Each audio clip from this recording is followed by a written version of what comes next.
I arrived back at school from my vacation, feeling slightly disoriented. It was nice to see my family again, but in some ways, they felt like strangers. And my old friends, they've all moved on. Back to my room then. Virginia and Ellen are already inside.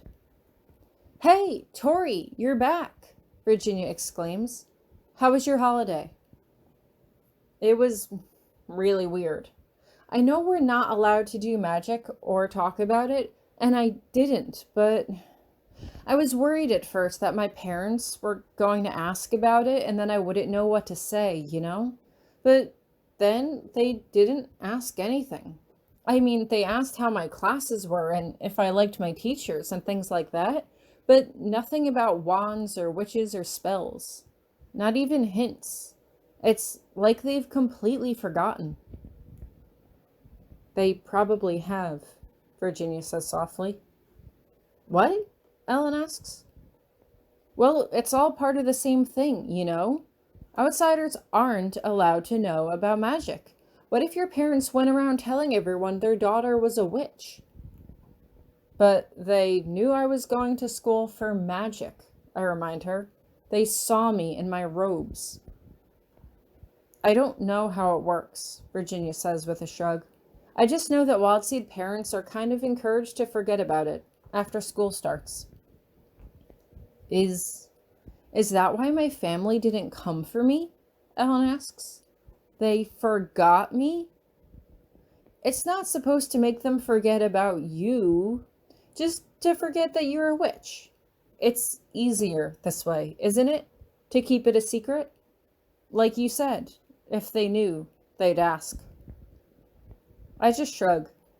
People still ask about school, and everything I tell them, I have to make it up or change the details so it doesn't sound magical, and then I have to remember what I said.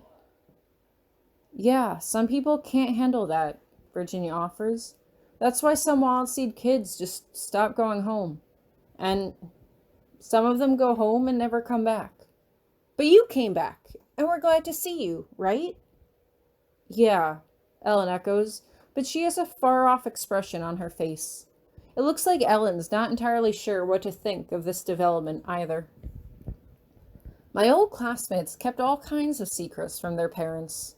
Who they were dating, where they went at night, what they had and hadn't done. Is this the normal way for things to be? Is this just a part of growing up? Well, I won't be seeing my parents again until Christmas anyway. For now, it's back to school. On Monday morning, someone knocks on our door and Virginia gets up to answer it. Good morning, I hear a familiar voice say. Here are your exam schedules for the day. Virginia returns holding a piece of paper in her hand. Exams? I demand as I jump to my feet. Today? But we haven't had any time to prepare. Well, it has been a while since the last one, Ellen reminds me. We've had all that time to study.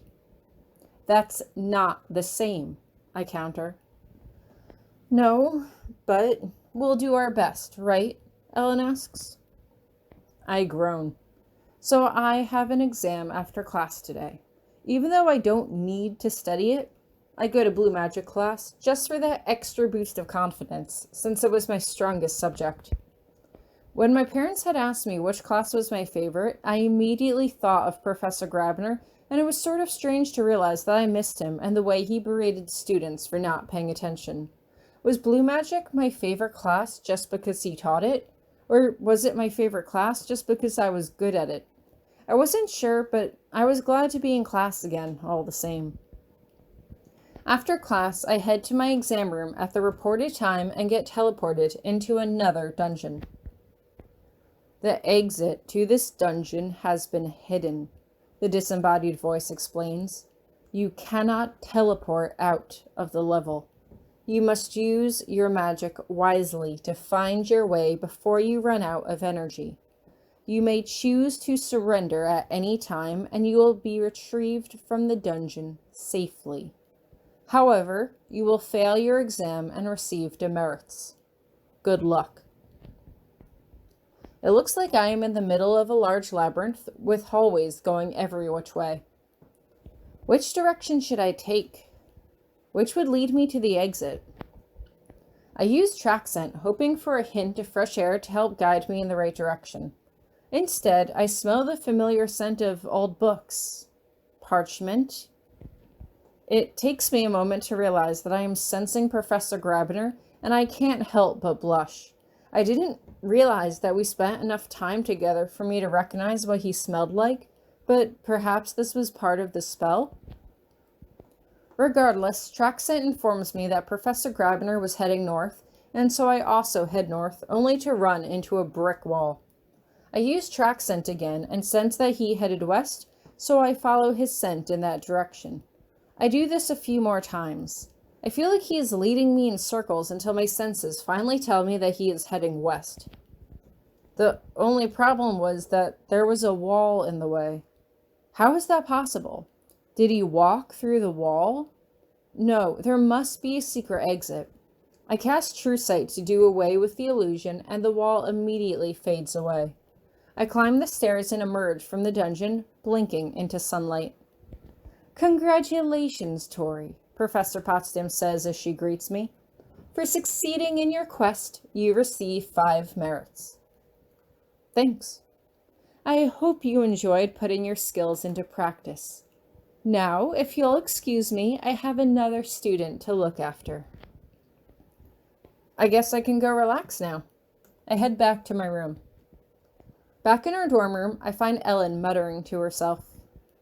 How'd it go? I ask her. Didn't, Ellen huffs.